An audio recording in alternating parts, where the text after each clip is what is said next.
Okay. Come on.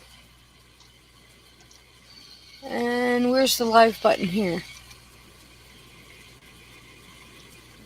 Whatever There it says we're live Yep, now.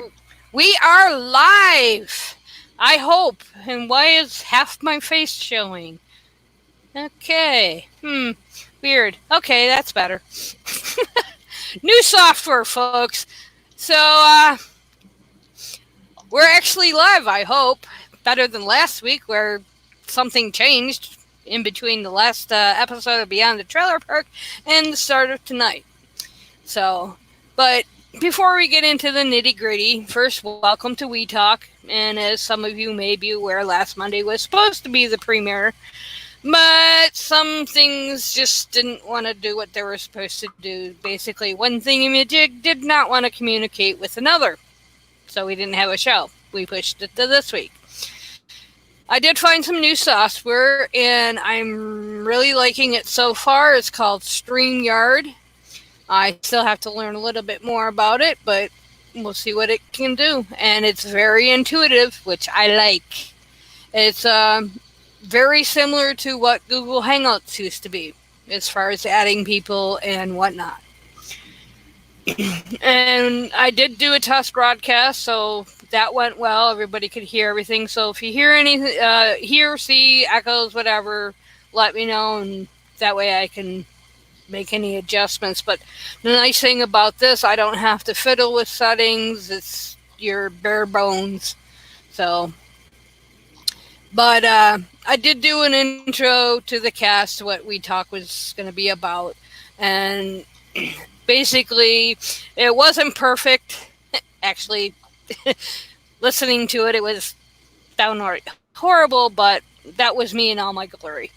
Yes, I know my speech sucks, donkey dick, and I have a habit of stimming, but I'm really liking this package so far, so you're just going to have to put up with it. So basically, before I introduce my guest, how does a man go from great scholarly heights to the alleged sale of stolen papyri? How is it that Hobby Lobby, Museum of the Bible, is suing Christie's auction house, the Christie's auction house, over the importation of a illicit tablet fragment seized by the U.S. government? That's what we're going to tackle part of tonight.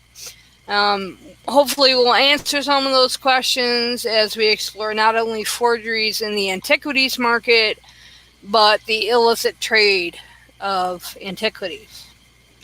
So, welcome to We Talk, which is an every other month look at topics and people that interest me for whatever reason. As most of you know, I am a terrible news junkie, and I have two other ones with me tonight. While some people find my little quirk endearing, others find it annoying. And the Dead Sea Scrolls is one issue that I've been kind of in the middle of. I'm not obsessed with them, but I have found them fascinating since about 1972. So tonight, Morgan and Dee and I are going to be looking at the issues of forgeries in the antiquities market. It's a topic I did cover previously on Beyond the Trailer Park with both Morgan and Dee. And we specifically focused on the Dead Sea Scrolls. Tonight we're going to add in a few other little bits of antiquity. I can't come up with the word I was thinking. So, Morgan, it is so nice to see you again. Welcome. Nice to see you too. Thanks for having me. Well, I'm glad. I like to have my legal eagle with me. I'll try. Well, there is some legal stuff wrapped in here, and that's one reason I thought of you. Plus, the night I was putting this together when I had this brilliant idea, I had a mushy moment, and I'm like, I miss Morgan and I miss Miss Samantha. I'll see if Morgan wants to do this. So, and then Miss D, welcome. Nice to see you again. Hello. So, anything new and exciting with either of you? I know, Dee, you were out picketing. Yeah. we have Donald Trump coming to town tomorrow, and he's going to be doing a speech at a church over in Phoenix. The church has been very we just rented our place to, blah blah, but they're very right wing, and so when they claim that when the pastor got up at the 9 a.m. service and claimed that he was sticking to his integrity and keeping the contract and all that, while we're in the middle of this coronavirus, while Arizona is getting hammered by this coronavirus, and with a president who, had peaceful protesters gassed in front of a church on June 1st, that was 3 weeks ago. When I heard that, I threw on some clothes, did a quick sign, and drove 33 miles to the church and made it there in 40 minutes and picketed. Wasn't out there that long, but you know what? They don't like me very much. They did know I was coming because I told them, and they did send the cops down and the security guy down. None of them were wearing masks, so this is going to be a complete and total cluster, as you can imagine. Anyway, today, actually, I guess yesterday, late yesterday, they put up a video about how the church did, about how they were getting this super duper system that was going to clear out all the COVID-19. It turns out it's just some ionizing bullshit. Okay. Well, and they were basically sold it by somebody who goes to the church. Oh, well, I'm one of those people who likes to whip things up. So I, of course, posted to their Facebook. They finally ended up deleting the video, but not before it got posted to Twitter, and now it's forever. You had said in one post that you actually got banned from their Facebook page. Yeah, way to go! They keep banning and unbanning me. I can't figure out what the problem is. Anyway, so they have earned themselves a protest, more protests, because I sat and figured out, because I you can go and look this stuff up online. I pay more property taxes than that church does. Okay, which infuriates the living daylights out of me. They've got a $30 million campus and they can't drop a dime, and yet they expect us to just sort of roll over and play dead, and I'm not happy about it. So, and plus saying that it wasn't political to invite Turning Point USA. This is an original with me, but with a guy named Matthew Bodie. He said the moment that they invited Turning Point USA, it was political. So, yeah. Anyway, so that's what I've been doing. Been raising hell, but when have I not been raising hell? Well, and that's the thing, and I've said this before when you've been with us on Beyond the Trailer Park, is that you're just a one-woman wrecking crew, and I love it. I really wish I did live closer to you, because I would be out, try to be out there with you. But kudos to you, and to anybody who, like you, do what you do. I mean, yeah, I'm not encouraging other people to do what I do, because it's it's not for everybody, but not a problem. So, and Miss Morgan, since the last time we talked, which would have been on Beyond the Trailer Park, you've really gone up in the world. Yes, Andrew and I filed an amicus brief in the Michael Flynn case in the district court in D.C. And damn, I'm impressed. It was a lot of work. It was a lot. We got through it, and we've submitted it. Haven't heard any updates really, other than that.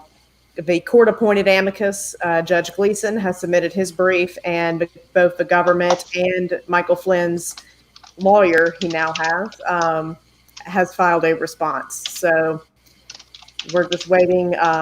that case could also be decided by the D.C. Court of Appeals, because Flynn's lawyer also went ahead and appealed to the Court of Appeals and said, I want you to make the district court dismiss out these charges. So we've got two lines of, litigation here going. So, but Judge Sullivan also has not yet made a decision on whether he's going to dismiss them out. He hasn't even made a decision on the amicus briefs yet. So you're actually doing now, while you were doing it before, kind of, sort of, what you went to fucking school for. In a way, yeah. I didn't expect this much foray into criminal law, but I don't mind doing that. I had a little taste of experience before I started, practicing. But yeah. So we'll see what happens. It's a lot of. I think it's awesome because I really do. I know you're just starting out and stuff, but you are one smart cookie, and I pity anybody that crosses you in a court because I think they're going to have a really, really tough battle. But well, we try. We'll see. This one could go about 6 different ways, so you never know. But I don't think it's for lack of.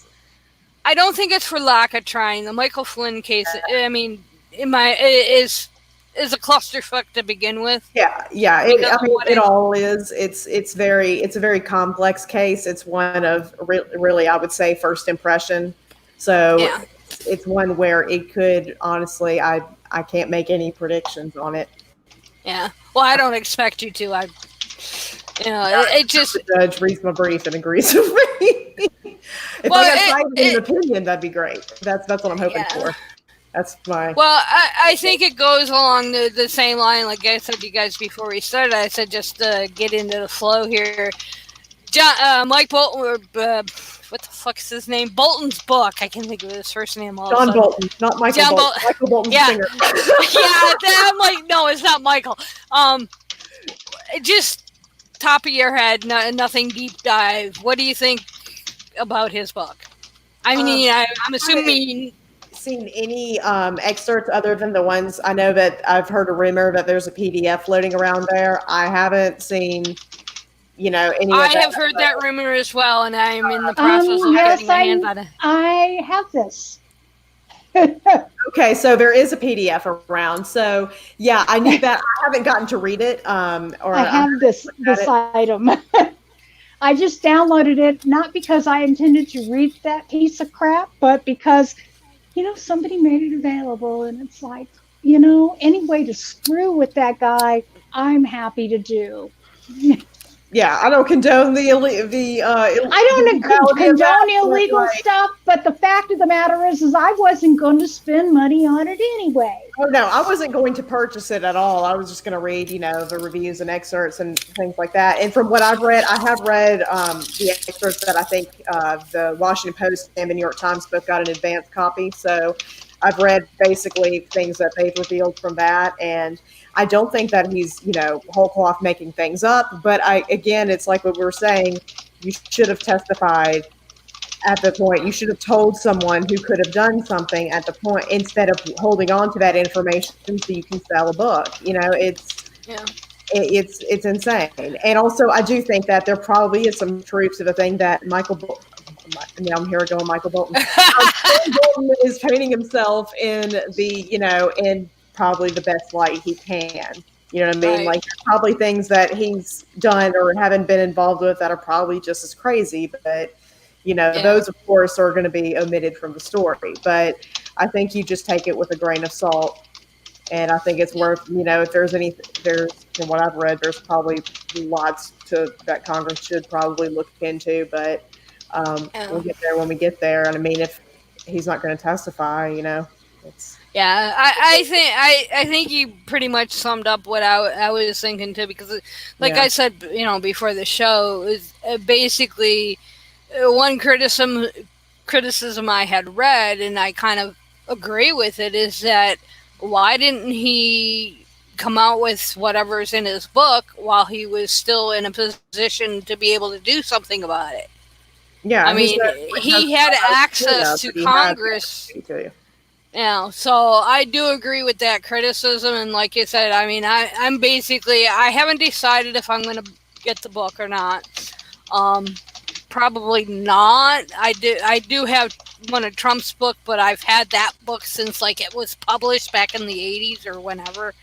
So, but yeah, I'm not all for tell-all books, because really it's like, how can a person like myself judge whether it's true or not? Yeah, I mean, you have to get that, and if there's any corroborating evidence that comes out, right, and for and at least me, if he testified about it, like you can write a Yeah. book all day. But Yeah, that's another reason why I'm pissed off at that guy. So yeah, and I mean, but I do that's think the other reason why I don't want him to make money from his damn book. yeah, the thing with the DOJ though was I did not like the people were like, well, how funny would it be if the DOJ got an injunction? And I was like, I still wouldn't Oh like God, that, I'd be terrified.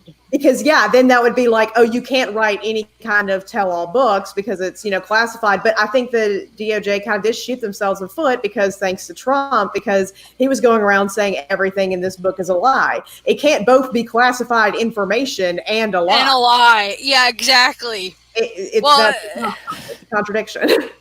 Yeah. So you ready to jump in? Oh yeah. Okay. So before we started,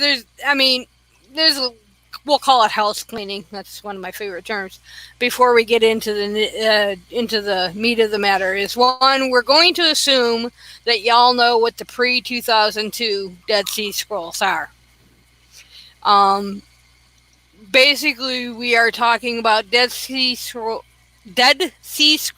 fragments that came out after 2002. Also, a lot of people aren't aware that although the term Dead Sea Scrolls usually refers to the scrolls that were actually found in Qumran, there have been scrolls found in other caves at other sites in the Judean desert that are considered Dead Sea Scrolls. A couple examples would be the Wadi Maraba scrolls, the Masada scrolls, and then like in 2017, a 12th Dead Sea Scroll cave was found in Israel. So it's not just the Qumran caves that we're specifically talking about, although most of it is. And as I said, our focus is going to be on the post-2002 and a few other alleged antiquities. And the reason being is that in 2002, a bunch of new fragments, up to about 70, have been mysteriously appearing on the market. And when I say market, I mean being sold by primarily, Christie's, Condo, whatever, and purchased by people like, Steve Green.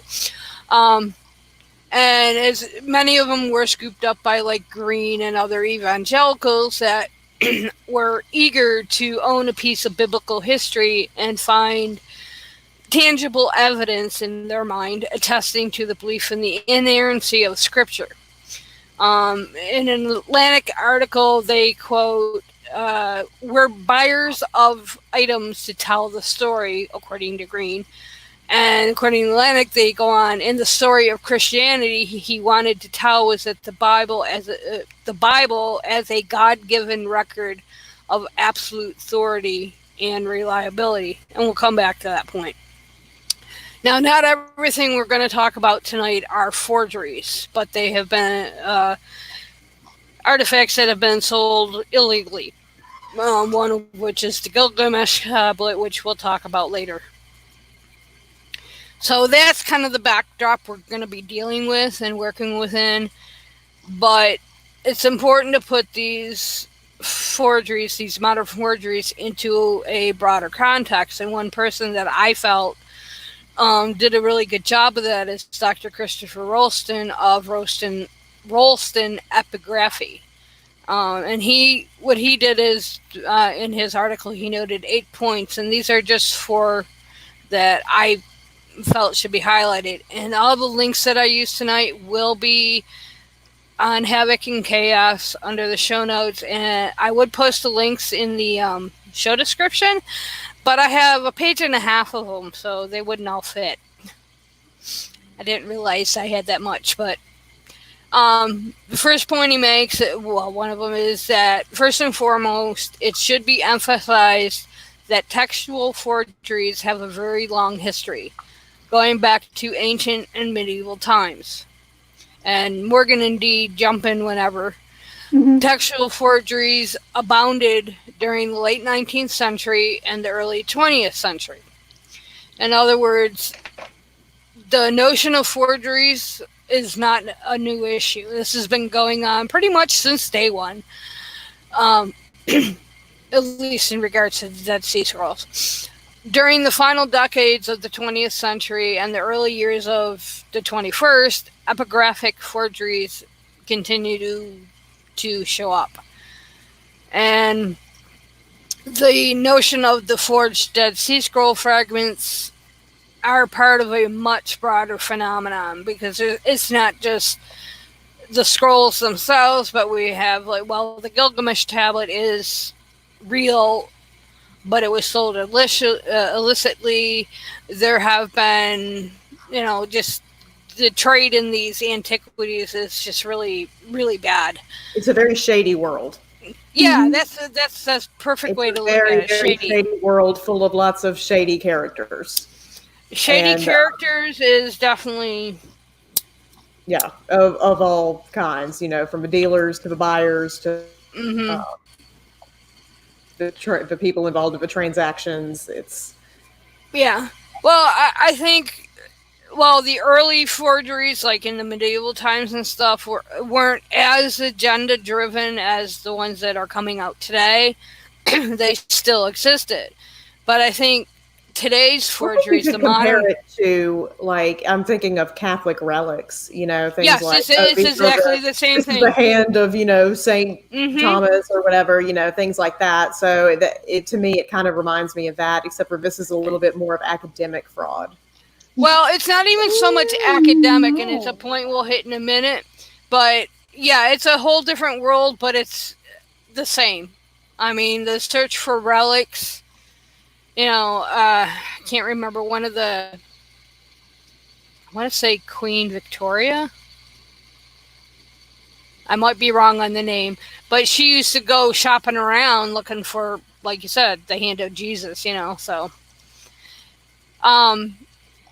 An article I read, one point that they made towards this agenda notion that I have is, what is surprising, quote, what is surprising is how Christian groups like this, and he was referring to Steve Green and his Museum of the Bible, still cling to fraudulent artifacts like these Dead Sea Scrolls, as if to grasp at anything they can use to support their mythology.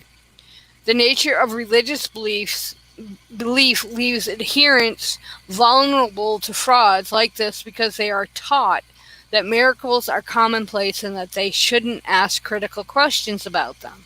The stories of ancient secrets confined in scrolls or archaic statues is just too promising for the scammers to resist.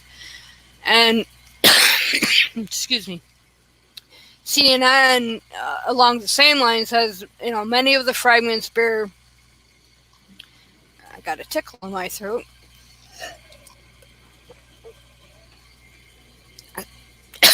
Sorry about that.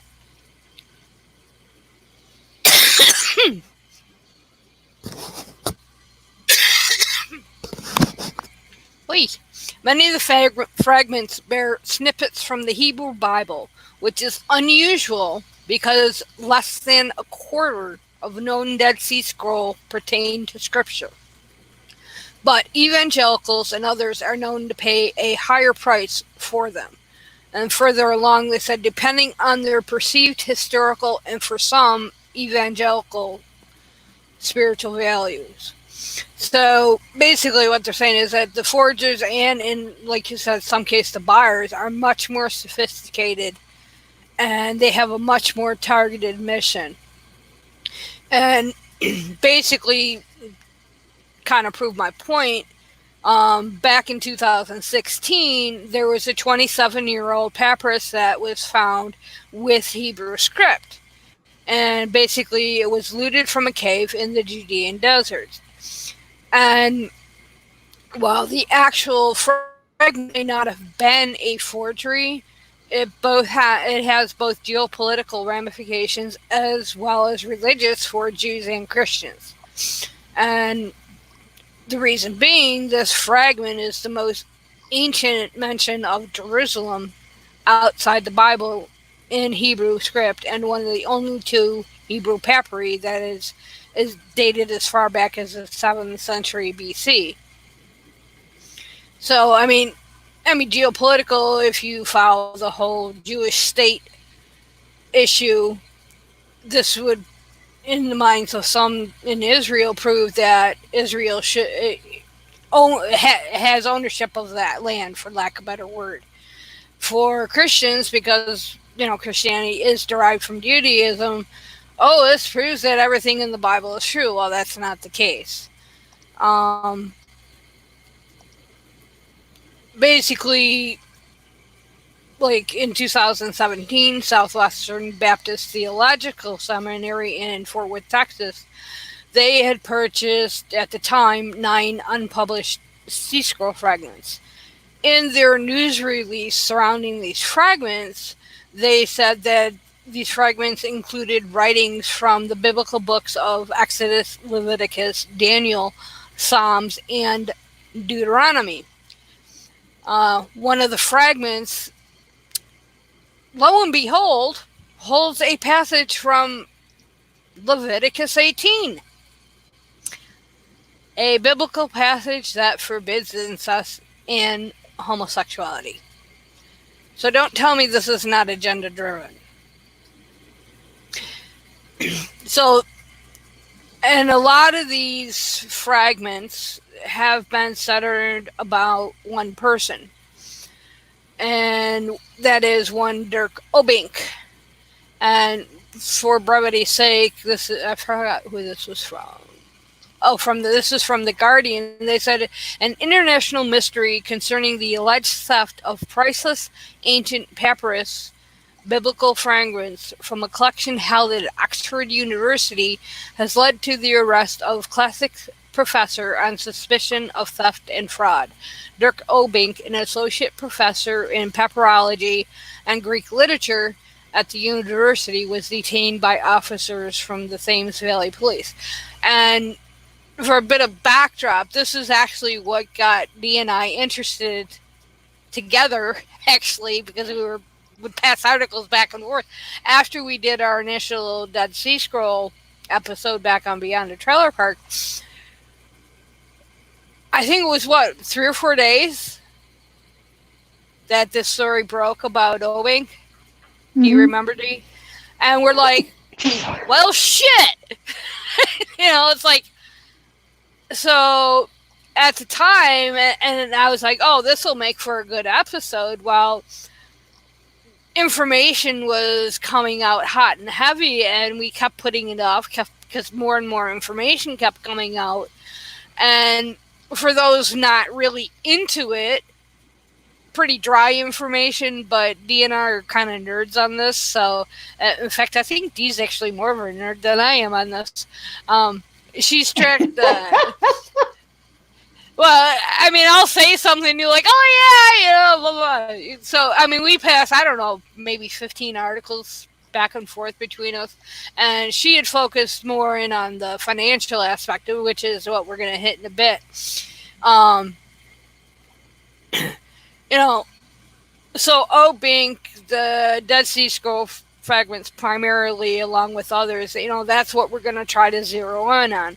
And whether Obink is guilty or not, as Morgan alluded to, this is the dark side of biblical studies and antiquities, and it's being exposed, and in my opinion, great. Too many, too much, really, not too many, too much bullshit is, being predicated on this stuff, and I don't think it should be. In an article from BBC, they said, the 3,000-year-old artifact, referring to the Epic of Gilgamesh, as far as illicit trade from what is now Iraq bears the text from the Epic of Gilgamesh, one of the world's oldest works of literature. Prosecutors alleged that an auction house deliberately withheld information about its origin. And this is where Hobby Lobby comes in, because they bought that and they have since returned it. So No, they did not return it. No, they didn't.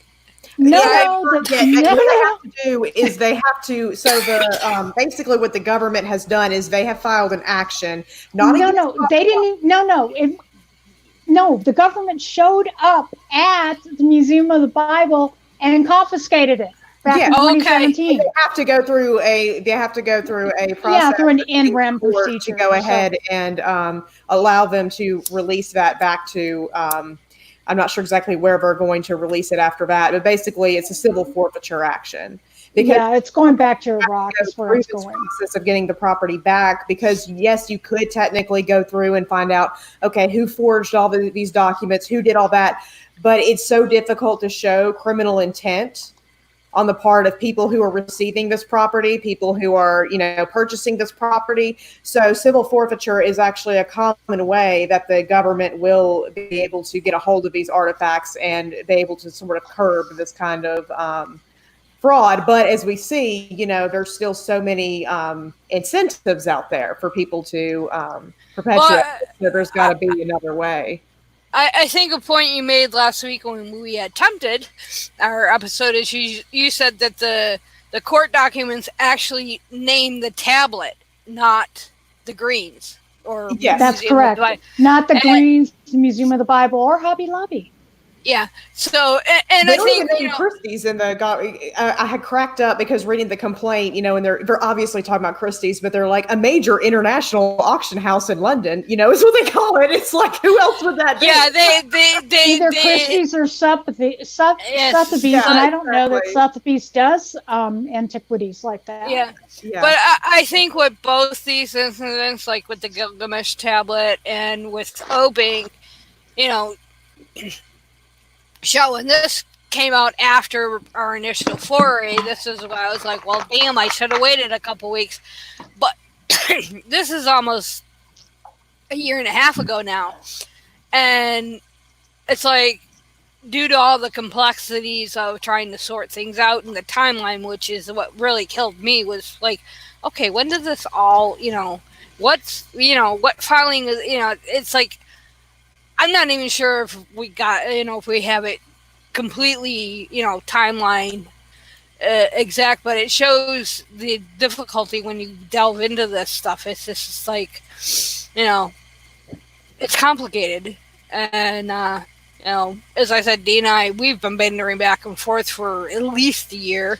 And one of the reasons I went ahead and asked Morgan to join us tonight was because she does have and Dee does too, the legal background, where mine is all layman interpretation or understanding of the legal issues. Yeah, untangling the timeline from just the legal proceedings alone was kind of a mess, because you have these kind of three separate instances going on. That's how I kind of thought of it. Like you've got three buckets. We've got, the Epic of Gilgamesh bucket over here, and the Gilgamesh Dream Tablet, and then say in a second bucket we have the 4,500 artifacts or 3,500 artifacts, and then in a third separate thing we have these papyrus that have come from Oxford University's collection of these Egyptian papyrus scrolls. So, it's very difficult because certain things seem to be happening in the past, and it's like, well, who was doing what? When did Hobby Lobby become involved? When did the Greens become involved? How much were they involved in this? And it's just kind of hard to pull out, when did the government become aware? I think when we're dealing with the Greens, the Museum of the Bible, and Hobby Lobby, we have to absolutely consider themselves one and the same. I mean, ultimately, I don't think there's any piercing of the corporate veil here. The Greens, Museum of the Bible, Hobby Lobby, I mean, they're all one. From what I read, is the Greens went out and found this stuff, and then they had Hobby Lobby buy it, and Yep. Hobby Lobby shipped it off to the Museum of the Bible. Donated. In some cases, and then in other cases, they had it technically be part of what they call the Green Collection. So technically, it would be the property of Hobby Lobby, but not of the museum, but kind of on loan to the museum. It's a very interesting structure that they have there. But again, I could have spent another 2 weeks chasing down those rabbit holes, but well, just to give you an idea, I started working on the script and all my research over 6 weeks ago, and I still don't think I have it straight in my head. And I have an outline of it. Well, you both do too, and it's like Morgan was saying, you got the 3 different buckets, and it's like, where do you begin? I mean, we have. They all crisscross over each other. Like sometimes these things are happening at the same time. Sometimes in 2012, for instance, we have a lot going on. So yeah, it's kind of hard to pull out. Like, well, it's like back in 2017, y'all might remember that Hobby Lobby accidentally smuggled valuable artifacts from Iraq. Via the black market. Oh God! Via the black market. And I hate it when I accidentally smuggle items in from Iraq. Yeah, how do you and then according to, I think it was Business Insider, these funds that they paid for these artifacts may have funded ISIS. Or other groups. Yeah, there's a lot of lots of shady characters are involved in this. And you don't know where you're getting things. And a lot of times people just want the artifacts. They're willing to turn around and not ask too many questions. As we see in the Christie's case, nobody wanted to ask any questions. So, yeah. Then in October 2018 was the first news that 5 of the Museum of the Bible's scroll fragments were fake. And the thing is, according to CNN and other sources, experts had been warning the museum for years. Yeah, that's a completely separate issue from the 3 things that I was talking about. Like the forgeries, like these 3 things I was talking about, they've been authenticated. But but there's also now it's coming out that there's forgeries. So yeah, it is. There's a lot going on here at this museum. Well, and the thing is, with the warnings from the scholars to the Green. The museum, this is the museum's reaction. This is according to CNN. The museum's reaction at the time, trying to claim that it had been upholding high standards for the entire time. It's like, they also ignored their lawyers when they told them, yes, hey, don't. Exactly. Which is crazy to me because they went out of their way to hire a cultural property expert, because this would be something that if, I were in-house counsel, I'd be like, yeah, let's bring in somebody who deals with, if we're, before I start writing, $5 million or not $5 million, but $2 million checks here, let's get somebody in here who knows what they're doing. And so, with this guy told them, hey, since the early 1990s, there's certain laws about things that are imported in from Iraq, about authentication, and your paperwork has to be in order. And he even said, these cuneiform tablets are extremely popular as far as like looting goes out of Iraq and things like that. You have to be very, very careful. And he said, based on this, the documentation on this was this is basically the case where they ended up paying the $3 million settlement. They were warned. He said, I wouldn't go through with this because there's not documentation where this came from. This is sketchy.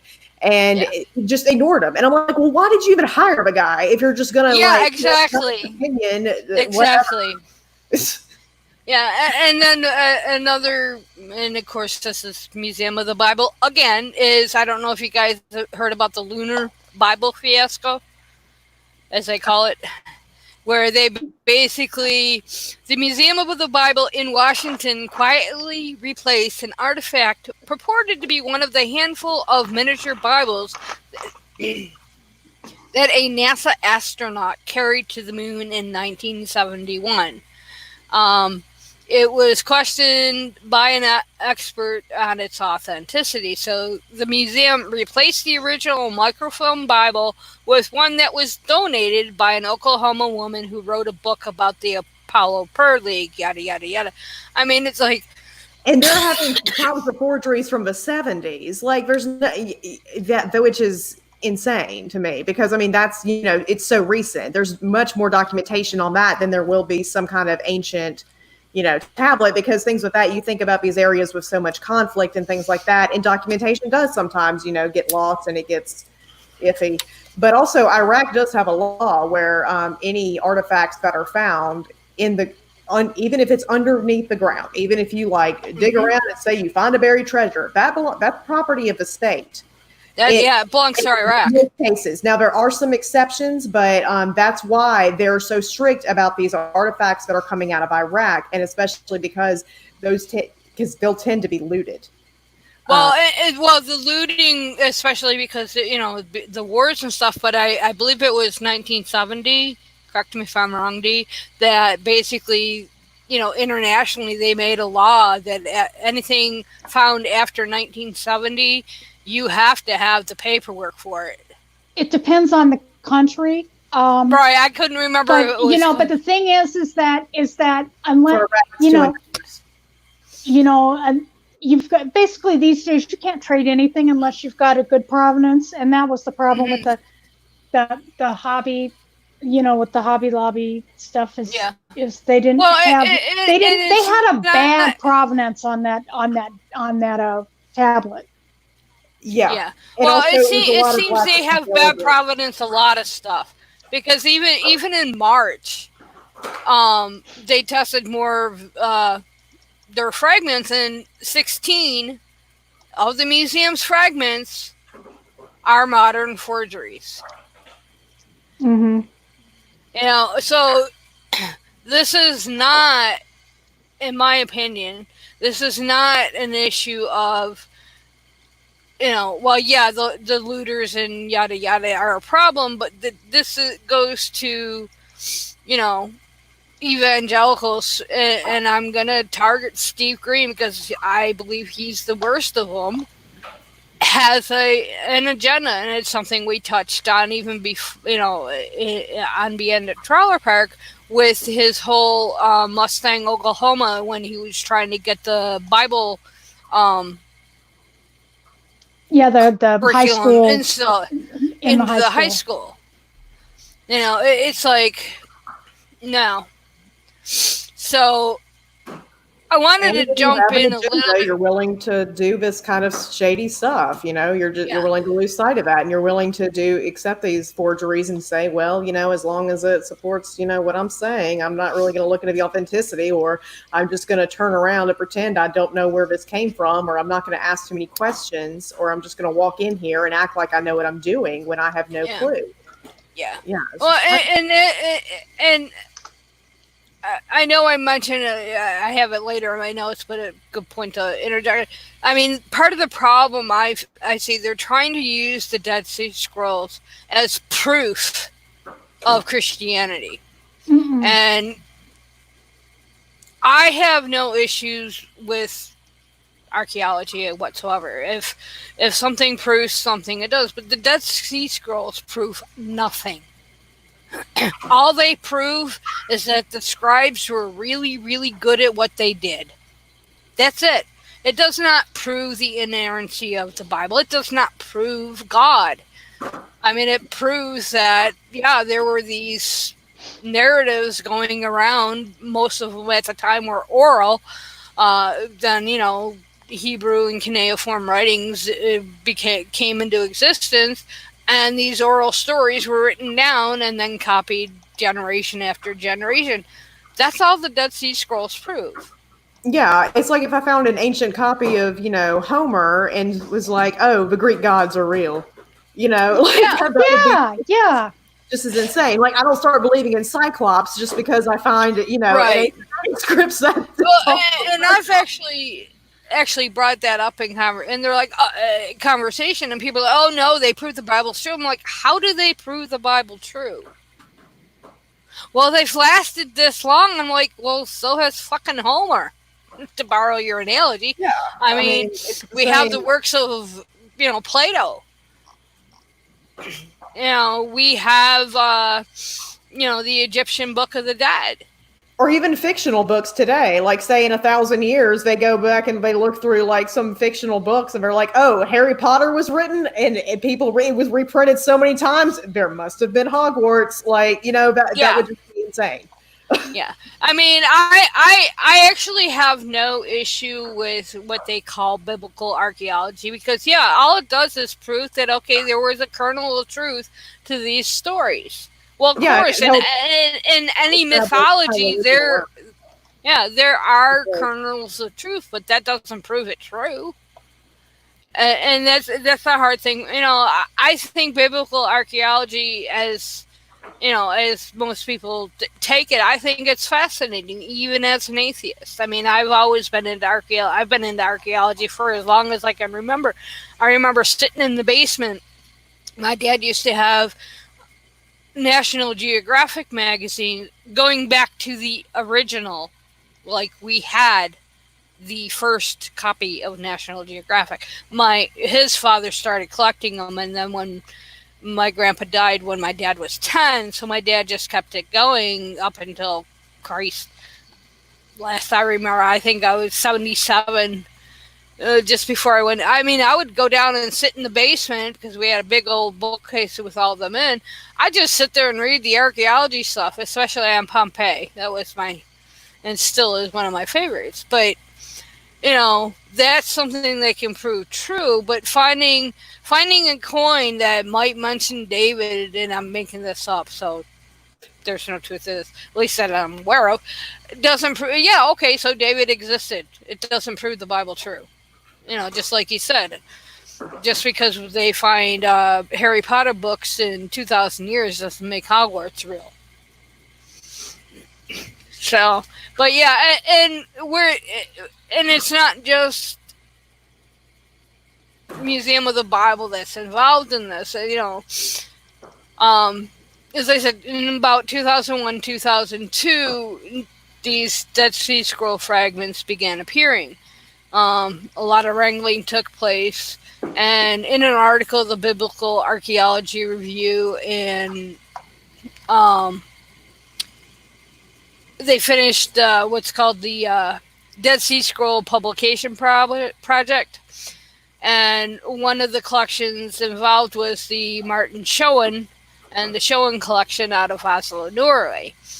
And in this article with Biblical Archaeology Review, Schoen had been somewhat prophetic in a statement a year later. He had said, according to Tabar, Schoen cannot dismiss the idea that there may be some scrolls locked away in a vault, increasing in value each passing day. Then you have William Kando, the dad, and Kando, as I call him, Kando Jr. They're the ones where basically, if it's a fragment and it came from Kando, it's authentic. That's the provenance. I have a problem with that, but some people don't. But these are, in the trade, big name people.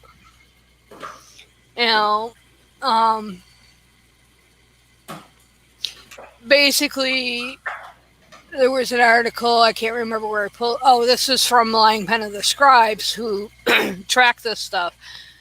They noted that by uncritically publishing the new fragments in the years from 2004 to 2016, the scientific community sent a strong signal to the antiquities market that it really did not care too much about provenance. And this is the point you hit a bit ago, Dee. This has not only stimulated the market, it was an enormous encouragement to every looter under the Judean desert sun. So, this is kind of it's a big deal in a And you've got sense. evangelicals willing to pay way above market value. Yeah. So, No, and that leads right into what I wanted to bring. One of the reasons I have D here is the money. Oh, yes. We can talk about the money. yeah, let's talk about The money. money involved in this, okay, is astronomical. Take it away, D. Alrighty. So, first of all, before we talk about the money, we have to talk about the market. And the first thing you have to know about the market is there are very few items available for sale on the open market. That's because most of those ancient documents and artifacts are owned by private institutions, such as Israel claims ownership of the Dead Sea Scrolls or the papyri that Dirk Abing stole are owned by the Egypt Expedition Society, or like the Nag Hammadi script scrolls are owned by the Coptic Museum in Cairo. There's very little out there that isn't owned. Plus, we also have a huge body of law and treaty obligations that prohibit the looting, transfer, and sale of antiquities. These are dependent on the date when the antiquity was discovered. And with respect to our current topic, these laws come into place, particularly with the purchase of Hobby Lobby's purchase of the looted cuneiform tablets in 2010. Those have since gone back to Iraq. And then the more recent case, quaintly known as United States versus one cuneiform tablet, known as the Gilgamesh Dream Tablet. Now, occasionally through the process of deaccession, which is when museums sell off things that they don't want to keep in their collections anymore, some museum quality pieces come to market, but it doesn't happen very often. This scarcity, therefore, has led to a thriving margin trade in forgeries, authentic items sourced from the black market, aka looted, or authentic items that were just flat out stolen from their legitimate owners. So the Green Family, Hobby Lobby, Museum of the Bible, let's just combine them all together. They've been involved in all of these. I mentioned the cuneiform tablets above, but we're going to get into the forgeries and thefts of legitimate items here in a sec. So let's first talk about the presence of the Greens in the market with their unlimited wallet. I mean, they spent $500 million building a museum for this stuff. They are going to spend tons of money, and they did. So let's talk about how this absolute sloshing of money, completely distorted the market. So, just to give a few examples, William Kando, who was mentioned before, he's the son. He had some 4 fragments, and in 2003, he wanted to sell these fragments for $250,000. Then it shot up to $680,000 in 2004, and then the asking price was $1.2 million. And then there was a fragment. Genesis 37, 26, 38. It's called a butterfly fragment. But it was first offered about in 2011 for $42 million, and then for $35 to $70 million. And it's unclear if anybody brought them. But just note the date. The Greens came onto the market hot and heavy in 2009. They assembled their collection for the opening of the museum in, I think, 2017, in 8 years. They were buying anything and everything they could get their hot little hands on. Yeah. So, and the thing is that there are people who just are willing to throw money at this stuff. I have an article here that says, people will drop $500,000 on a piece. And even if you have a 1/4-inch square of Dead Sea Scrolls fragment, somebody is willing to pay $10,000 or more for it. They frame it, they put it up over their mantle or whatever. we mentioned this fragment earlier. It's one of the likely forgeries. It appeared after 2002. It's one of the Dead Sea Scrolls fragments. It was sold to the Southwestern Baptist Theological Seminary for $500,000 in May 2010. This was one of the purchases made by Paige Patterson and his family when he was running the show. His wife and his son were both involved in this. This was right at the beginning of the green buying spree, and I could see that had something like this come to the Greens' attention, they would have been all over it. So of course Patterson had to have this very important fragment, which, and they don't do this in ancient times, that it had part of it's Leviticus 18 on it, and a verse or two from Leviticus 20. The Leviticus 18 verses mention the sexual perversions that were outlawed, and then the Leviticus 20 verses like, if you do this stuff, you'll lose the land.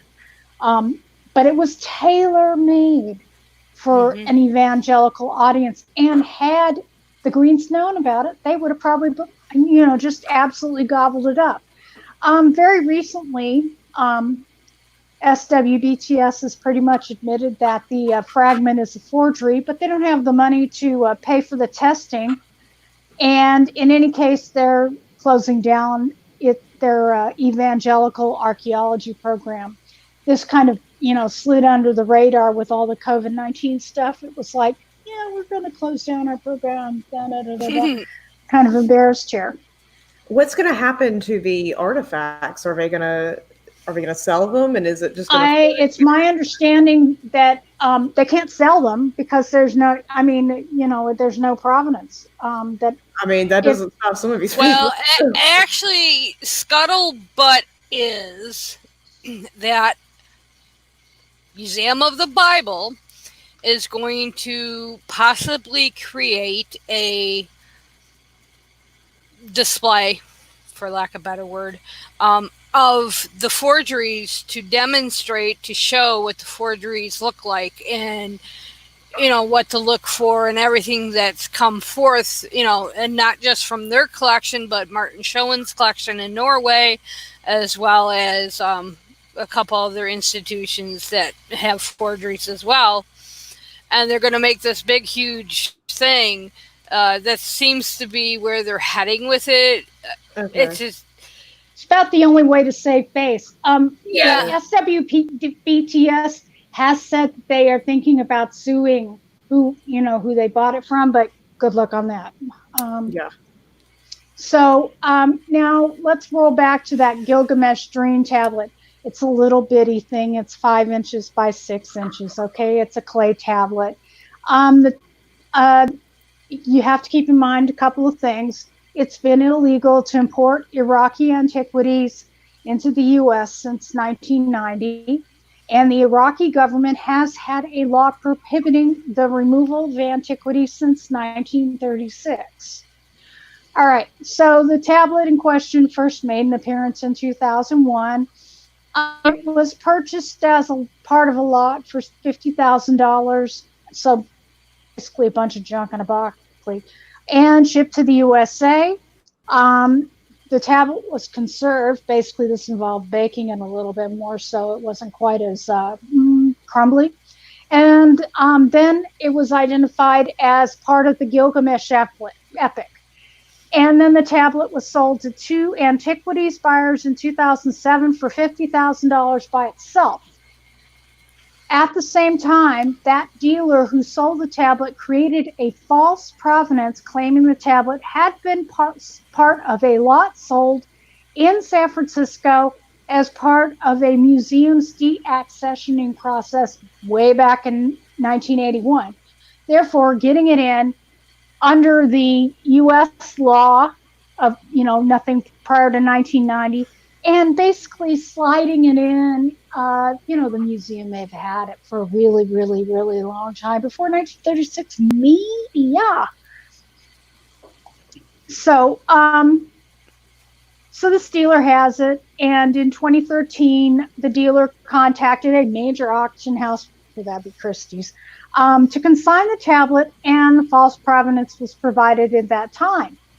In March of 2014, the tablet was offered by the auction house to the Green Collection / Museum of the Bible, and in July of that year, Hobby Lobby stores bought this one tablet, which, remember, had been sold back in 2007 for $50K by itself, $1,674,000. And then the tablet was sent by the auction house from London to New York, where it was hand carried to Oklahoma City by a representative of the auction house. That's actually, they did that to, I do know why they did that.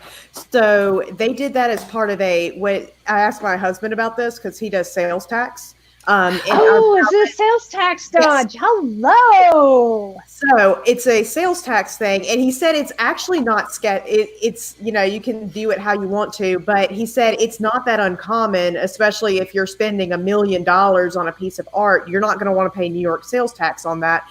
You would much rather pay, either Oklahoma's tax, or it's possible that some states they'll have exemptions. So Oklahoma, he didn't tell me exactly. Couldn't say exactly, for sure, because didn't have time to look into it. But he said it's possible Oklahoma has a sales tax exemption for things like this.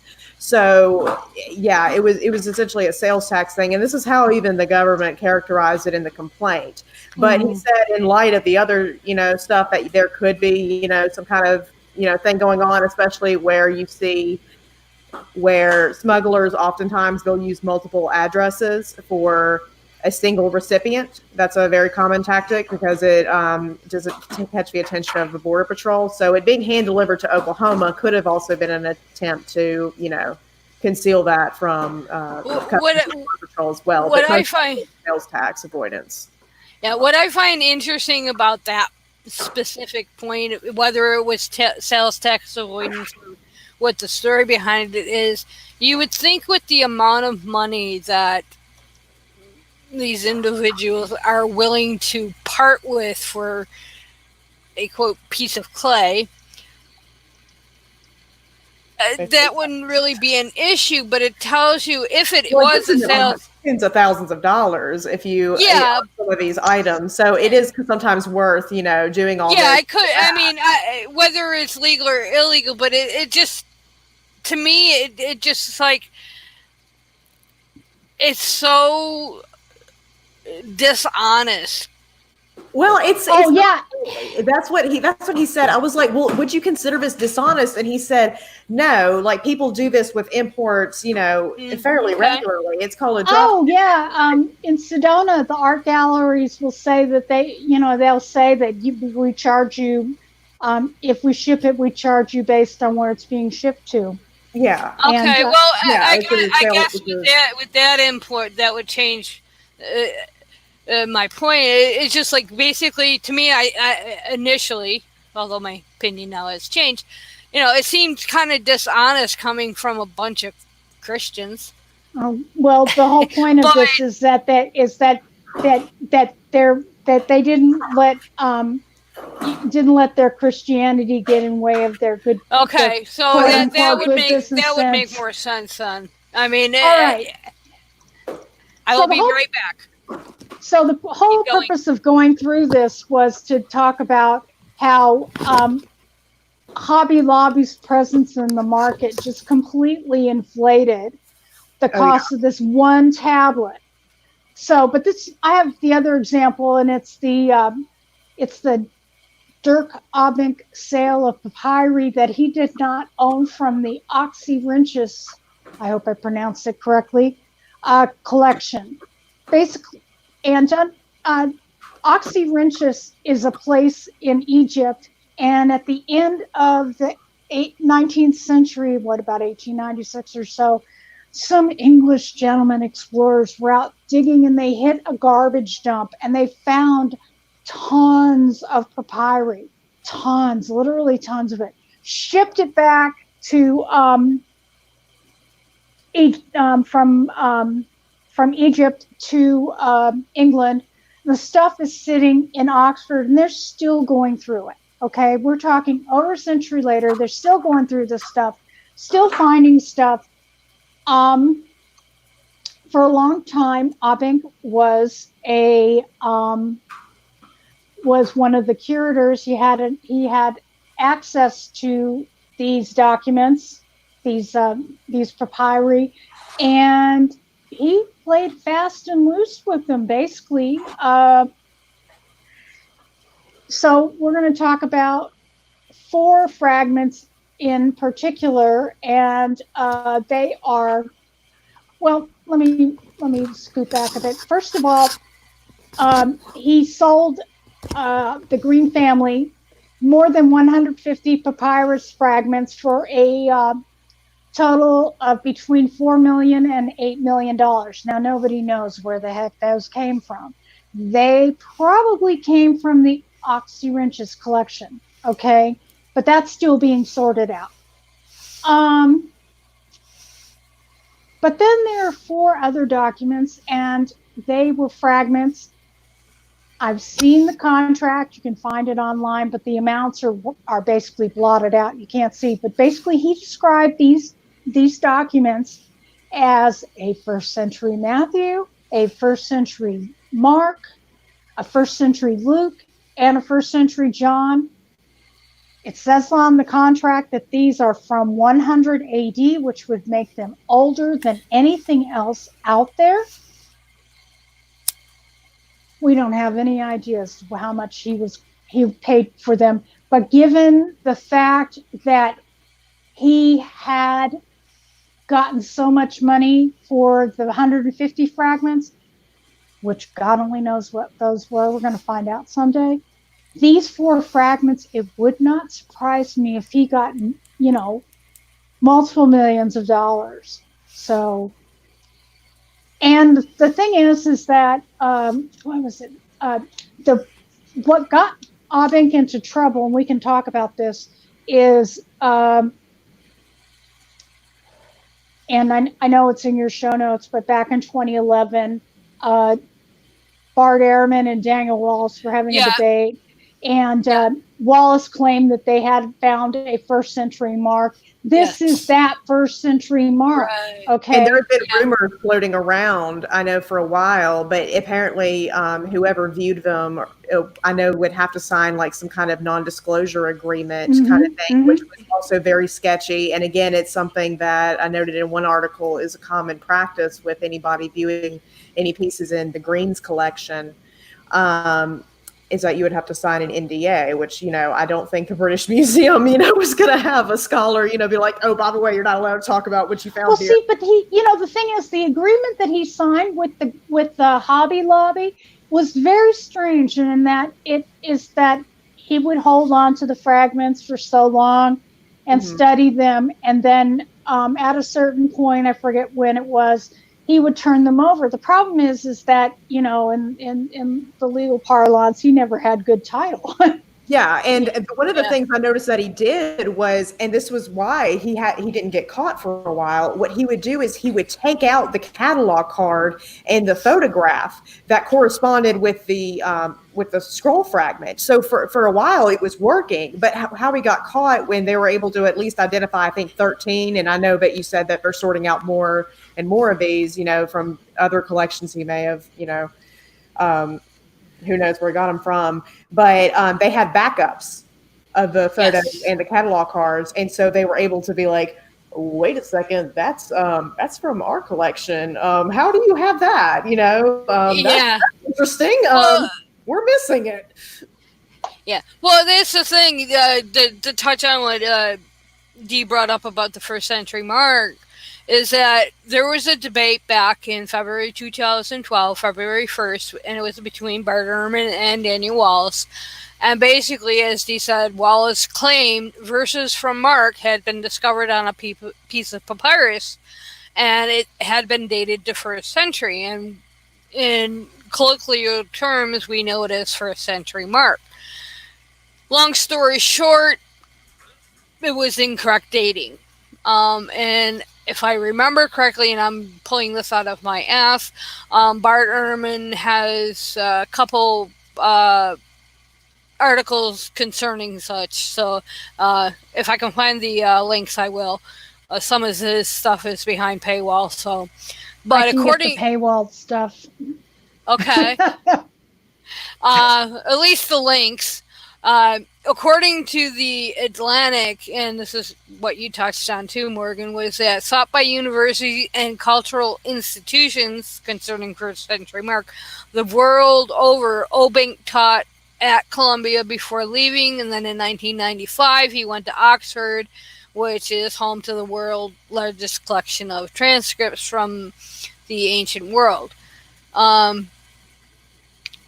this guy, this Obank, I mean, before his downfall, if we can call it that, because who knows in the antiquities market how they're going to view this.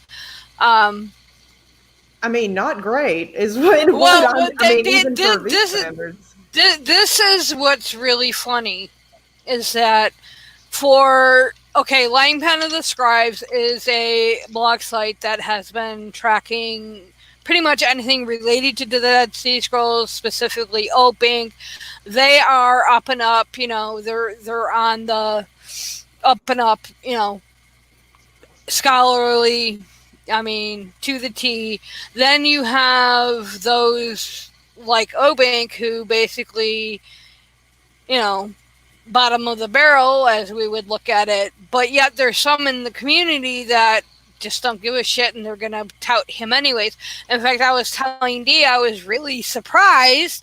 One of my favorite BBC presenters happens to be Betty Annie Hughes, and it came to my attention that she's had Obank on her shows before. This was prior to his downfall, but it's like, so are people, and I can't see Betty Annie doing this, but are people like her still going to use him as a resource? Is he still a viable? Oh no, he's not viable at all as a resource. He's been arrested. He's been suspended from Oxford. Like it's bad, and so he was to a degree somewhat. I mean, I know you say that there was these criticisms, but I mean, he had a MacArthur Genius Grant. He was this guy. He was still respectable. This guy was at the top of his game, and it's a point we may hit depending on how on point I say my outline. But it's like, so it's a question mark how his quote career is going to pan out. Is he going to become the pyre that he should be, in my opinion, regardless of what he's done before prior to his downfall, or are people going to ignore it and keep, But this can I mention the Sappho? Oh yeah, go ahead. Yeah. Okay, so this is not Obank's first rodeo. He discovered or found a piece of Sappho, and it's mentioned. The Sappho is mentioned in the Atlantic article. It appears that this thing was actually, quote unquote, found in Waco at Baylor, really early on. I want to say 2011 or 2012. And I say found, quote unquote, because it appears to have been pulled out of a mummy cartonnage, which is a face mask, but may have been salted there, to make it look like it was coming out of there. Anyway, so the biblical studies world doesn't particularly care about Sappho at all. I mean, Sappho's just not their thing. And so this kind of had been going on in another stream. But now that Obank has been arrested, okay, people are going back and looking at the Sappho that he discovered. And I had a friend from college who was really into this stuff, okay? And he knew that I knew something about it and that I'd read, and when I posted the Atlantic article to my Facebook, he just asked me, so is the Sappho a forgery? I said, well, I don't know. It has a really bad provenance. But he was just, I mean, he was heartbroken. I mean, I can't even tell you how heartbroken this guy was because he just loved Sappho. Right. That would have been when he was there, because he was at Baylor, wasn't he? Like, yeah, he was at Baylor. Yes, that would have been at this time that it was discovered by him. So that is interesting that they're now going back and looking back at any all kind of his thing work that he's had anything to do with. I mean, especially if things have turned up missing, you know, because there's no telling. Well, it would be like me finding out that Frank Herbert didn't write Dune. I'd be absolutely crushed. You know, it'd be, or Stephen King didn't write any of his stuff. You know, it's like it would make me question anything and everything that they even touched. And for those that don't know, Dune to me is like the Bible. I love that series. I had at one point before I moved here, back to PA, I had every book, even the new series written by his son. So for me, Dune is like the Bible. It's like, yeah, but yeah, that would be kind of devastating to now have something that you admire, you know, just be dashed. And yeah, the salting is that I think they actually tested that supposed fragment, and there were no traces of like the saltwater stuff or soap stuff they used to soak the mask in. There's an article about it that I saw while I was doing the research for this that really puts that into question. But the funny thing with Opink, when he was in the midst of his career, before he became attached to green, he had no interest in like the biblical aspect or the ramifications of the biblical aspect in it. So it's like I won't say it was specifically, you know, his contact with greens. I don't know if he saw dollar signs or what. It was just the money. Yeah. Because God knows how much he made. Yeah, he had no interest in the religious aspect of this, and I think that this is what really kind of gets me is that, like, how, I mean, this guy, as I said, was on top of the world. I mean, he had a lot of scholarly pursuits that were, you know, he was top notch. I mean, his papyri work was like beyond reproach. I mean, it was. Some of his techniques were taught in other schools. To literally throw it away over, you know, I mean, yeah, it makes me wonder how that trajectory happened and when exactly it started, which is like why the Sappho thing so interesting to me, and how I'm interested to see what people are going to find or not find in case of missing things, you know, when they go back through their collections and see, you know, what he has done. So I'd be interested to see that trajectory, you know, if it was like maybe if he was approached, or if, you know, because right now he's claiming he's innocent and he's been set up and it's part of this, you know, cabal to bring him down and to disparage his reputation. But the last time I saw, but he's still asserting that. Okay. So yeah, I'm not sure exactly, you know, when this started or, but yeah, his motivation didn't seem to be, you know, this sort of ideological agenda driven. It seems to be monetary. But again, I'm just wondering, like, what happened? Did he just, you know, get into some debt or something and think, oh, I'll do one? He did buy a house that was like a castle in Waco. Wasn't it? Yeah. So, but still, and he ended up having to sell it at a loss. So probably, but it wasn't that much of a loss. It was only $100,000, which, yeah, to me, that's a lot of money. Yeah. But when you're talking about a couple $1 million house, yeah, you know.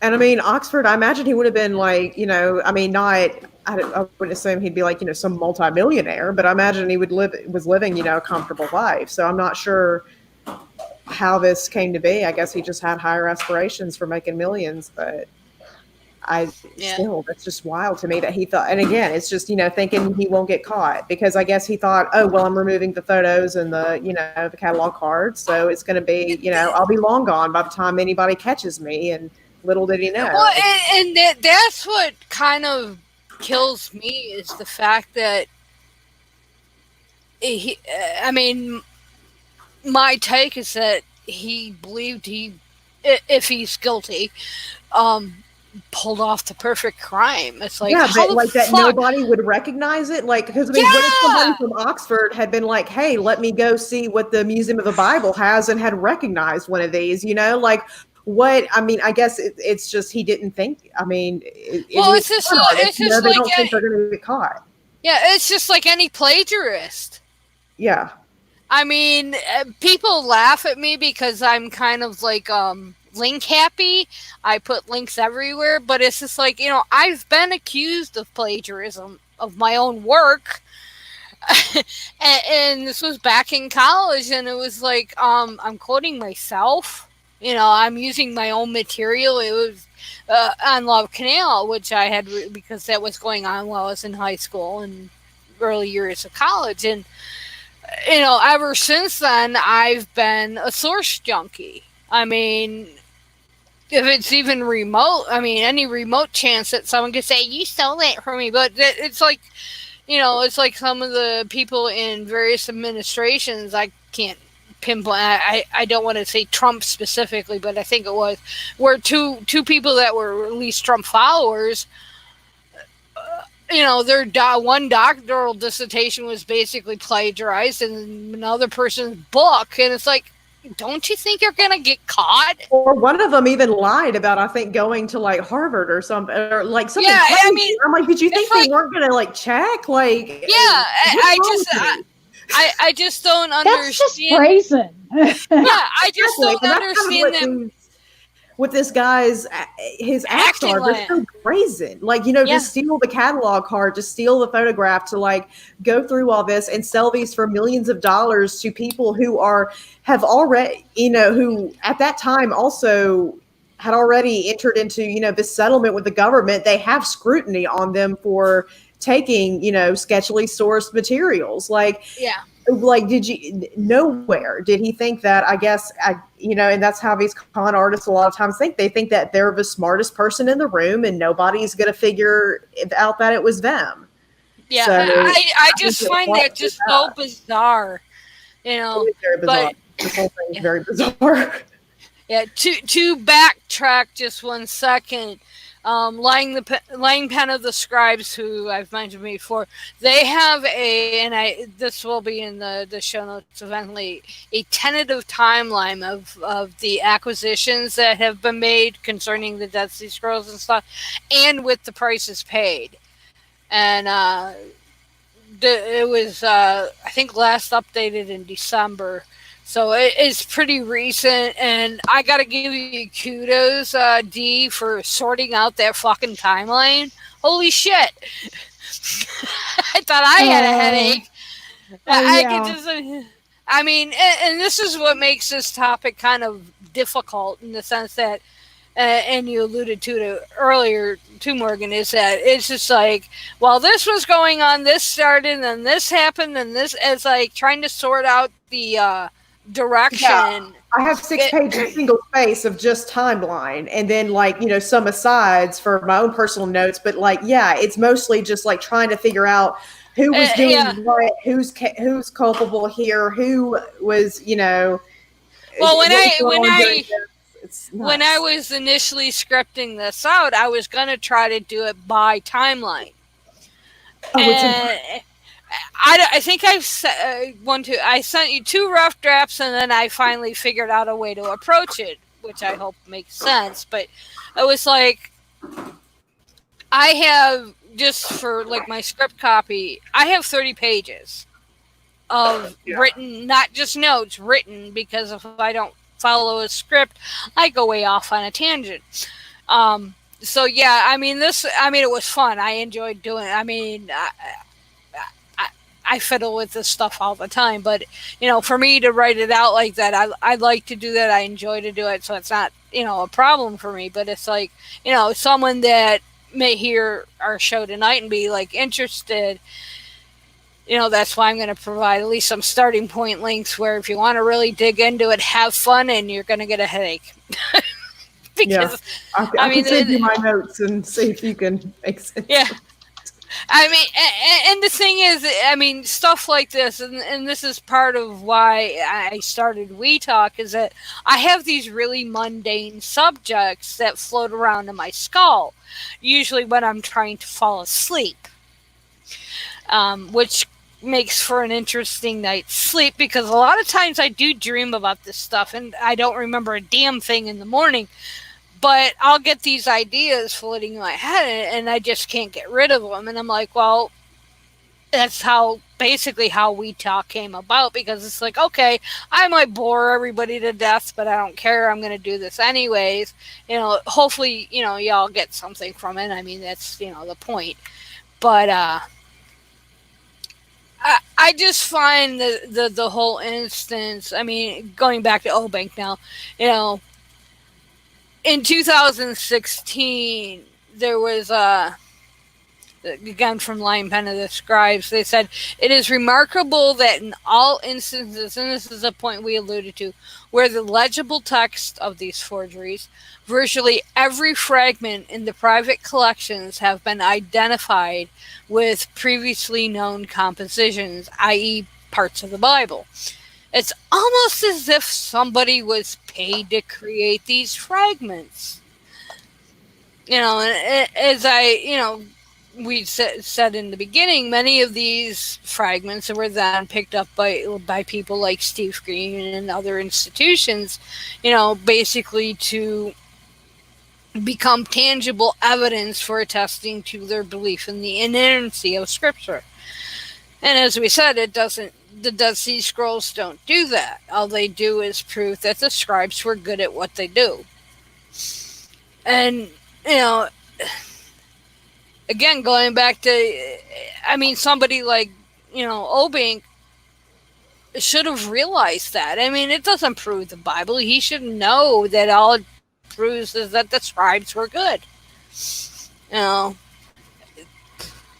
Even if the fragments were real, like I said, they would only confirm how long and in what manner these stories had been told. Not that something supernatural was happening thousands of years ago.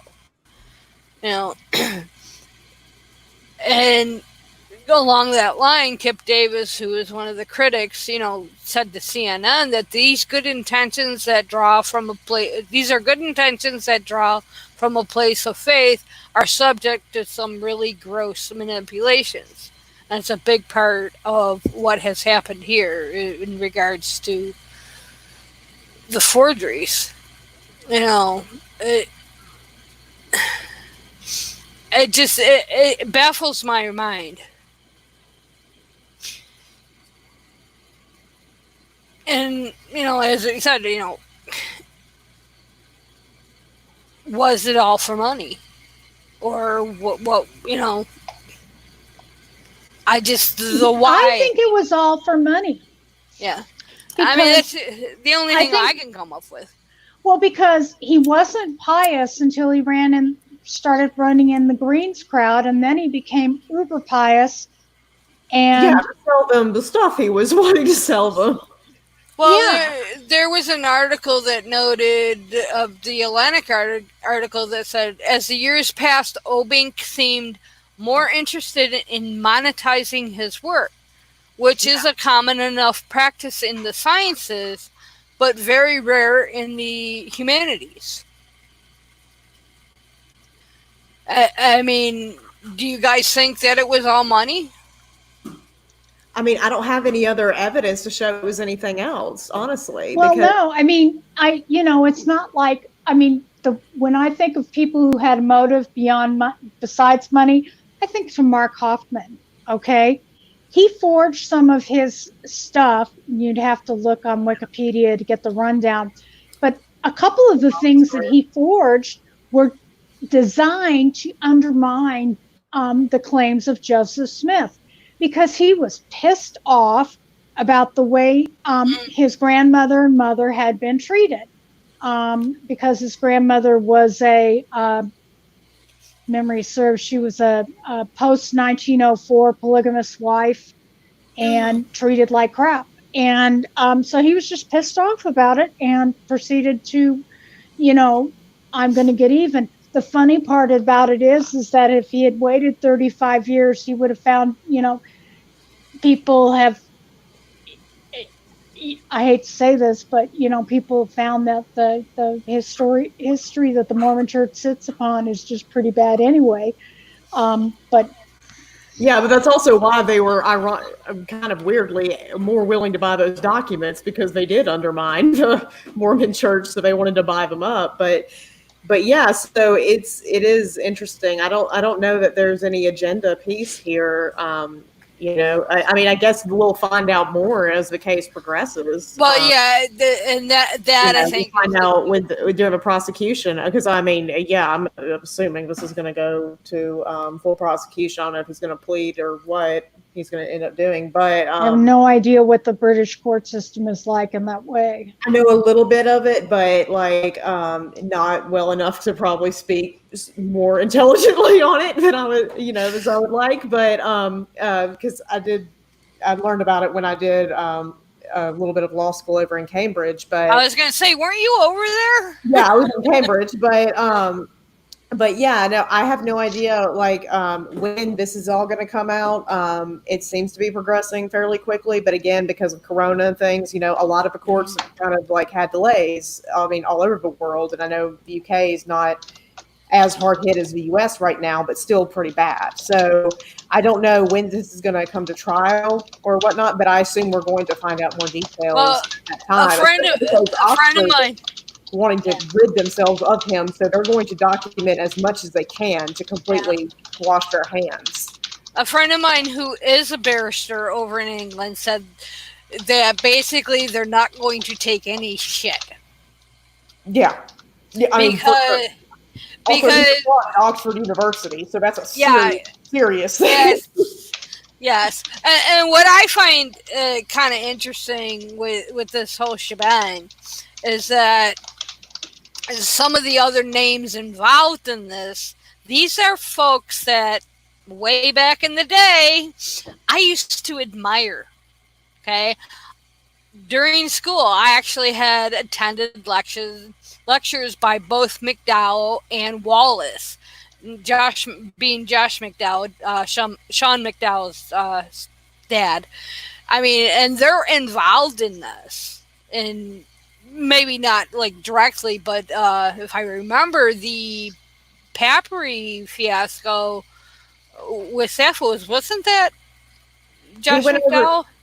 I'm not sure. I can't remember if McDowell was involved in that one or not, but I do know that the other one, he was one of the ones that went over there as a representative of Hobby Lobby, and that's when he engaged in those discussions with Obink to get to purchase these papyruses. So yeah, I mean those two names alone for me. I mean, back when I was still a believer. I mean, yeah, and then I had every Josh McDowell book up to that point. This would have been probably about 84-ish. I mean, he had a series on cults, and at the time he considered the Roman Catholic Church a cult. I don't know if he still does. I know many Christians do, but it's I mean, I'm trying to think, it was 6 or 8 lectures I went to him, and I went to 3 by Wallace. Actually, Wallace was a visiting professor at the school I went to for summer classes and stuff. But yeah, I mean, who's the one doing the procurement? And if you look again at the procurement, all they list is I managed to find an article on this.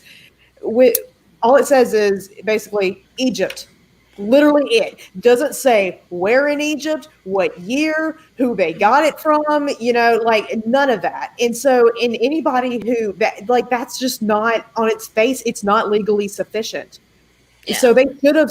I mean, you should have done your due diligence in knowing that these were stolen in the first place. Or, I mean, maybe again, this is why it's so hard to show criminal intent. It's did you just not care, or did you were you in on it? It's so hard to tell. So yeah, but it's just bizarre, especially with all the other things that Green's name. It's like this pattern that I was, able to show with those, kind of the three buckets analogy I used earlier. I'm like, his name Yeah. keeps popping up, and it's funny because it's like I don't think many other people are having the same problem. You know what I mean? Like I don't hear about the Smithsonian, being like, oops, we got to return this because turns out we smuggled it. Oops, my bad. But Well, yeah, his name keeps popping up and keeps popping up. And I'm just like, and again, it's not enough to establish some kind of intent or knowledge, but I'm like, you're either the dumbest man alive or like the most credulous, just like wanting to, again, like he said, like just throw his hot money around and, onto anything and get his hands on and then everything else be damned and just not caring. Or he's, just kind of like being willfully ignorant almost. Yeah. Well, and what I find interesting, fascinating, it's like, does he know better or not, kind of thing. It's like the same names keep popping up over and over again. I mean, I know I rail, on the Museum of the Bible and Steve Green a lot, but and I do have a very hard bias towards him. I think he's very snaky. I mean, not just in with the Museum of the Bible, but his business practices, yada yada. So yeah, I have a bias towards Steve Green, but he seems to be, as denoted, the monetary push behind these forgeries. And really, as he said, it's like with Christie's. They the first person they approached in that private sale was they went to like Christie, they went to reach out to the Greek because they knew they'd have a buyer. Yeah, they specifically went to them, and it's just like I just find it so, I don't know if credulous is the right word, but it's like growing up, that's not how Christians act. It's like, okay, this is like so anti-Christian. And it's just, that's the culture we're in now. And I just find, I find it kind of reprehensible, but that his greed was, in my opinion, what's fueling these forgeries. And it's making the original, the original archaeological find of the Dead Sea Scrolls in Qumran, it's making a mockery out of them. And I find that, even as an atheist, Dead Sea Scrolls, Bible, whatnot, I find that offensive because it's like, it's diminishing what they actually do, demonstrate. I mean, and I know there's question whether, the Essenes of Qumran were responsible for the scrolls or not. And there's still a lot of debate about that, but it's still, from an academic standpoint, or in my case, my nerdiness, this whole shebang just takes away from that. Yeah, I'd agree with that. Yeah, because it is very much like devaluing, actual legitimate archaeological finds, because it's like, well, is this it's like, it's kind of hard to parse out there. And I know it, because authentication, it is, as you said, it's very expensive. It's very, it can be very time consuming. It's, so it's a whole process with that. But, yeah, and it's diminishing the, and again, they're having to go back and look at every single thing that this guy had anything to do with. It goes back to the Sappho thing. Like, was that legitimate? Like, that whole thing is called into question now. Yeah. Because, well, it's, I'm trying to find my notes on it. It's like the whole thing with the Jesus wife fragment. And I want to be clear, it's not just people like Steve Green that are getting taken in by these forgeries. Mm-hmm. God, no. People want to believe. People want to believe. They want to believe. I mean, there's just, when it comes to the stuff like this, they're all willing to overlook all sorts of big old holes because they want to believe. Yeah, and that's something we mentioned back in the beginning is this want to believe, and trying to find my notes so because much there was so that something you don't ask any that King questions. You're said. just like, oh, they're from Egypt, great. Yeah, I mean, I've always had a fascination with ancient history. I was a lousy history student in high school and college. I hated history. Couldn't stand it until probably about 10 years after college. I started getting into, well, Tsarist Russia, and then I dabbled in, learning about ancient history. But, and, to find out more and more about stuff was really fascinating to me. I didn't care that it was Bible related or not. It didn't matter if it happened, it happened. But I mean, to see somebody like Karen King from Harvard, she got taken in by the wife of Jesus fragment. So it's not just the Greens.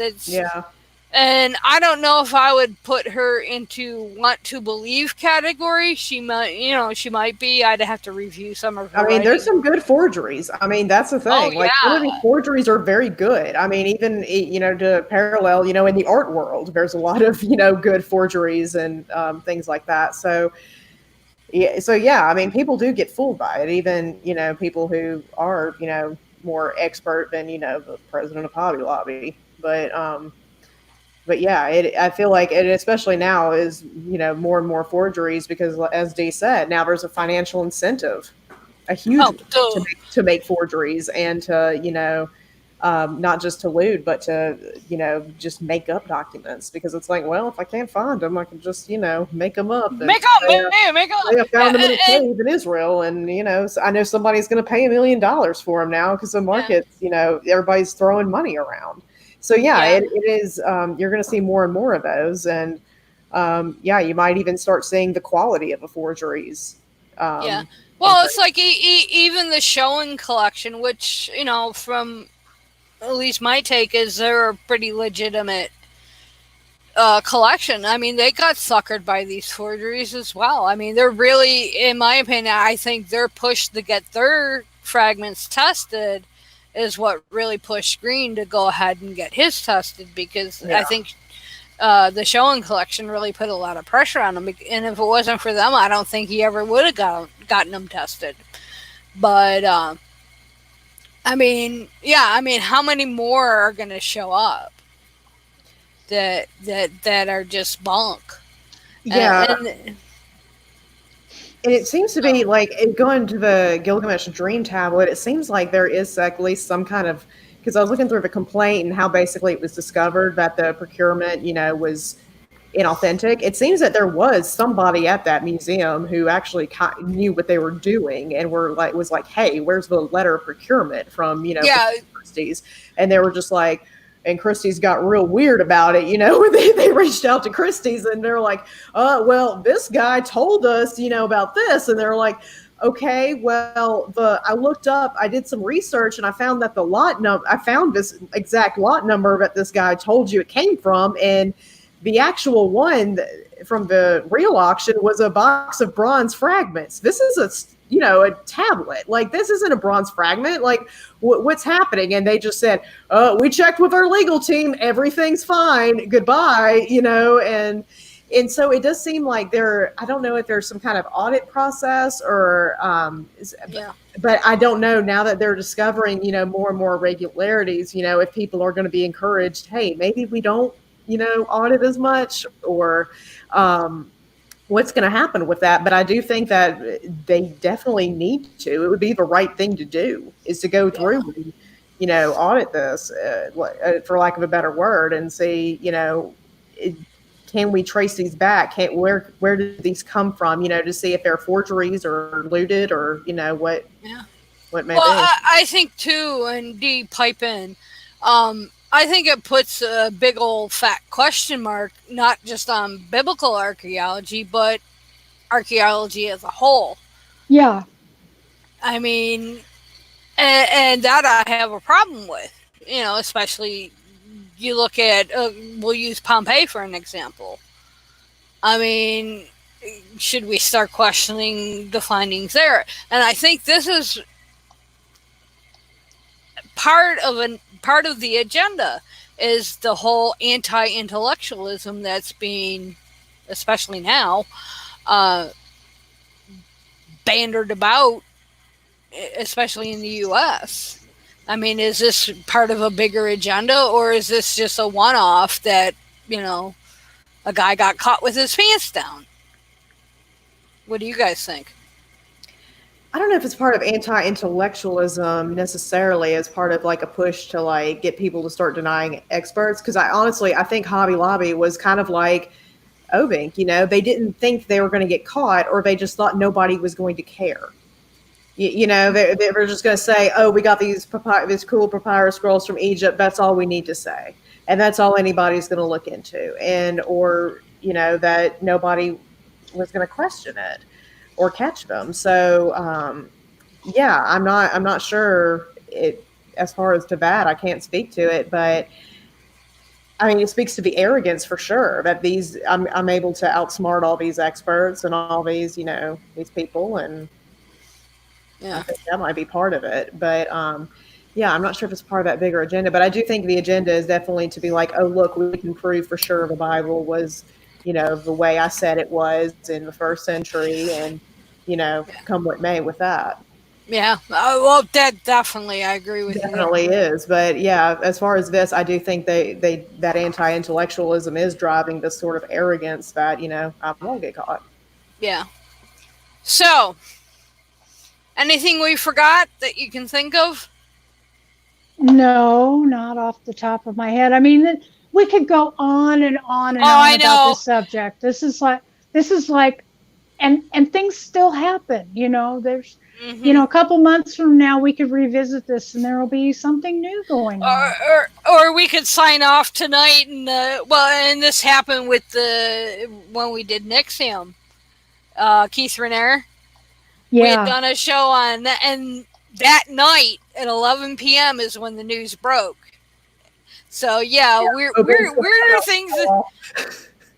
Weirder things have happened. So, but any final thoughts, Dee?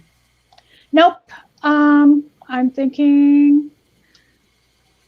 I mean, money corrupts. Yeah, I think that's what it does come down to. That. Morgan, final thoughts? Not really. It's just a complicated case. We'll see what more court filings come from this. I'm excited to get to those, but yeah, I mean, who knows what's going to happen next? Because I mean, it seems like every other year something comes out where it's like Hobby Lobby also, whether it's a forgery or it's just like you said. I mean, in a few months there'll probably be something new that we find out about. Either with their collection or something Obink did with the past thing he was involved with, or some other person, maybe a new player will enter the game. I'm curious about that. I mean, this is a topic we will. We most likely would have you two on again. We'll be revisiting probably if and when it goes to court. Probably after that fact, because we'll know more. But yeah. So, Dee, where can we find you, my dear? Oh, if you want to be found. People find me on Twitter at MMMIRELE. You can keep up with my activities there for the most part if I post stuff there. So. And Miss Morgan, where can we find you? All right. Well, you can listen to my law firm's legal podcast, Opening Arguments, on iTunes, Spreaker, Stitcher, wherever you listen to your pods. You can also find me on Twitter at Mostring. That's MOSTRING. Awesome. And I didn't update mine, so I'll have to wing it. But so that'll be it for tonight. And as I said, we talk. I'm planning on every 6 weeks on doing an episode. That way I can do proper research without being interrupted by work. Although we did not close during the COVID-19. So I didn't lose my job. My hours were reduced, but even we're at 50% capacity for dine-in. But our delivery and takeout went through the roof. So we didn't really lose any business. So it's been busy for me that way. And I figured this way I can put more time into research. And, I already have a list about 20 long of different topics that kind of intrigue me. But I am working. I have probably the next episode actually half scripted. As of now, unless I can find a sucker that wants to come on with me, I'm planning on discussing the forensic nurse, aka Rachel Sellers, who is an RN, but she's anti-vax. And she's a really bizarre anti-vax because she throws in her religion. She thinks it's a medical sorcery. Yeah, and she's really stuck on MRC5 because, according to her, they use fetal tissue. Yeah, she doesn't know the difference between fetal tissue and fetal cell line. Mhm. So, she's my new target, and I will be doing at least one episode, maybe more, depending on how reading the book goes. Miss Poop Cult Queen, when Jillian Epperly the other day, like I think Monday, or no, Friday? What is today? Today's Monday. I think it was Friday. Came out with her second book, pamphlet. It's alleged. For sure. Well, she claims it's 98 pages. Well, that's what the publishing house is. But her last book, she had chapters that were one paragraph long. So, and for those of you that haven't kept up with my ramblings about her, she changed her recipe on February 2020, 14th, to include regular table salt or iodized salt, which if you've done any canning or fermenting or any type of preserve using salt, you should not use iodized salt because it will funk up your vegetables. But as usual, she's making some really bizarre claims, so I'm not sure what the deconstruction is going to look like, because the last, I'd say 9 months, maybe a year, she's focused more on really bizarre views of social life, culture, and I'm not going to get into opinion stuff. I want to stick to the science, so to speak. But so I will be doing at least one episode on that. I'm hoping to order her book Friday. Yeah, I'm having to buy her book because she's not releasing it as an ebook, which would be cheaper. So she doesn't want her book pirated. But see, there's things called scanners. So I will be doing an episode on that. And then I have a few other ideas for topics. Whether I have guests or not, it all depends. As I said, this will be about every 6 weeks. I do have some guest ideas lined up. I'm just waiting to hear back from them. And I will hit some straight up apologetic stuff. There was an interesting post in one of the groups I'm in dealing with Kent Hovind that